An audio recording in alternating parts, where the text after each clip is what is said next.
Mushroom 3 packet 100 ரூபான்னு வந்தாவே உடனே வாங்கி நான் இந்த மிளகு வறுவல் பண்ணிடுவேன். செம்ம டேஸ்டா இருக்கும். ரச சாதம், தயிர் சாதத்துக்கு தொட்டுக்கிறதுக்கு செய்யறதும் ஈஸி. நான் இன்னைக்கு 3 பாக்கெட் மஷ்ரூம் நல்லா கழுவிட்டு சின்ன சின்ன பீசஸா கட் பண்ணிருக்கேன். மஷ்ரூம் சின்னதா இருந்தா 2 கட் பண்ணிக்கோங்க, இல்லைன்னா 4 கட் பண்ணிருங்க. கிட்டத்தட்ட ஒரு 1/4 கிலோ அளவுக்கு சின்ன வெங்காயம், 2 பச்சை மிளகாய், தக்காளி சின்னதா இருக்கிறதுனால 2, பெருசா இருந்தா 1 போதுங்க. எல்லாம் வெட்டி வச்சுக்கலாம் தனித்தனியா. அரைக்கிறதுக்கு இஞ்சி பூண்டு, நல்ல பெரிய பல் பூண்டு 8 பல் எடுத்திருக்கேன். 1.5 இன்ச் அளவுக்கு இஞ்சியும் எடுத்திருக்கேன், அரைச்சு வச்சுக்கலாம்.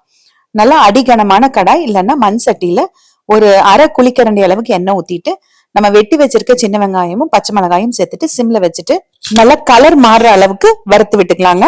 இந்த வெங்காயம் நல்லா வதங்கினாதான் உங்களுக்கு சுக்கா நல்லா டேஸ்ட் கிடைக்குங்க.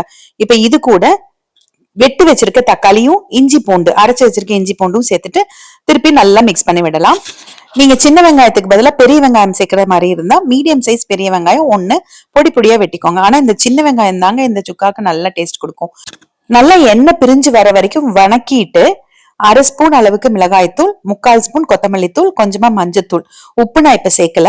இப்ப இந்த பொடியெல்லாம் சேர்த்துட்டு திருப்பி சிம்ல 1 நிமிஷம் மட்டும் வதக்கிக்கலாம்.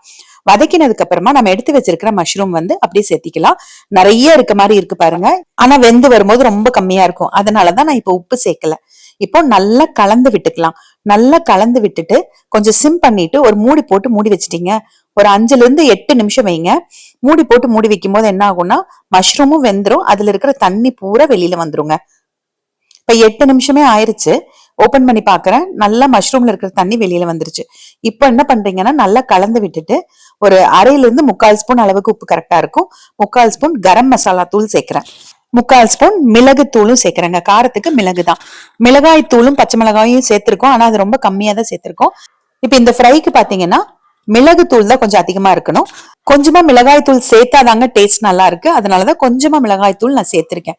இப்போ கொஞ்சம் மீடியம் ஃப்ளேம்ல வச்சுட்டு அப்பப்ப கலந்து விடும்போது பாருங்க இந்த மாதிரி தண்ணி நல்லா சுண்டி வந்துடும். இப்ப கம்ப்ளீட்டா சிம் பண்ணிட்டு அப்படியே திருப்பி அப்பப்ப கலந்து விட்டீங்க அப்படின்னா அதுல இருக்கிற தண்ணி பூரா நல்லா வத்தி நல்லா ரெடி ஆயிருங்க சுக்கா. இப்போ நல்லா ஃப்ரெஷ் கருவேப்பிலையை கொஞ்சம் போட்டுட்டு திருப்பி ஒரு 7ல இருந்து 8 நிமிஷம் சிம்ல வைங்க. கலந்து விட்டுட்டே இருக்கக்கூடாது. சிம்ல வச்சுட்டு அப்பப்ப கலந்து விட்டீங்க அப்படின்னா நம்ம ஊத்தின எண்ணெய் பூரா நல்லா அப்படியே வெளியில வரும். நல்லா மேல கோட்டான மாதிரி இருக்கும் பாருங்க, சூப்பரா வருங்க. இப்போ இறக்கறதுக்கு முன்னாடி கொஞ்சமா கொத்தமல்லி தலை தூவிட்டு நல்லா கலந்து விட்டுட்டு இறக்கிருங்க. நம்ம மஷ்ரூம் சேர்த்ததுமே முதல்லயே மூடி வச்சு ஒரு 8 நிமிஷம் வச்சிருக்கோம். அதுக்கப்புறமா ஓபன் பண்ணிட்டு மீடியம் ஃப்ளேம்ல அந்த தண்ணி வத்துற வரைக்கும் விட்டுருக்கோம். தண்ணி நல்லா வத்தினதுக்கு அப்புறமா சிம் பண்ணிட்டு அப்பப்ப கலந்து விட்டுட்டே இருந்தீங்கன்னா எண்ணெய் நல்லா பிரிஞ்சு வர வரைக்கும் விடணுங்க. அடுப்பு ஆஃப் பண்ணிட்டு இந்த சட்டியிலே வச்சு மூடி வச்சிருங்க. நல்லா சூப்பரா ரெடி ஆகி வந்துருங்க. ட்ரை பண்ணிட்டு கமெண்ட் பண்ணுங்க.